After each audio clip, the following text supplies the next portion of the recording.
আশা করি বন্ধুরা সকলেই ভালো আছেন। কয়েকজন বন্ধু আমাদের কাছে হোয়াটসঅ্যাপ করে প্রশ্ন করছেন, জানতে চাইছেন যে আমরা যে বারবার স্ট্র্যাটেজির কথা বলি ট্রেডিংয়ে, এই স্ট্র্যাটেজি আমরা ঠিক কীভাবে পেলাম এবং এই স্ট্র্যাটেজি আমাদের হাতে পাওয়ার পর আমাদের কেমন মনে হয়েছিল।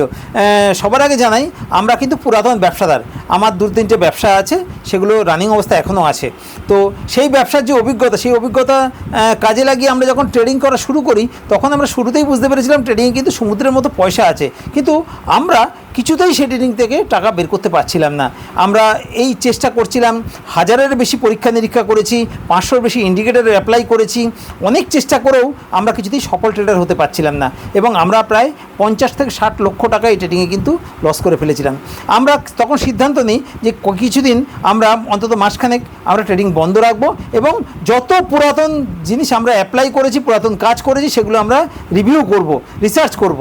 তা আমরা সেগুলো নিয়ে রিসার্চ করা শুরু করি যে কোথায় কোথায় আমরা ভুল করেছি, কোনটা ঠিক করেছি, কী করা উচিত ছিল, কী করা উচিত ছিল না, কোনটার সময় কোনটা অ্যাপ্লাই করলে কী হবে। এই নিয়ে রিসার্চ করতে করতে আমরা একটা স্ট্র্যাটেজি কিন্তু সেই সময় তৈরি করে ফেলি।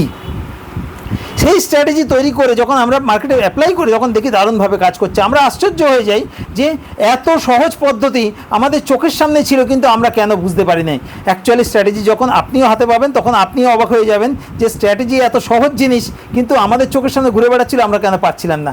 ট্রেডিং শিখুন, ট্রেডিং করুন, সুস্থ থাকুন, ভালো থাকুন। ধন্যবাদ।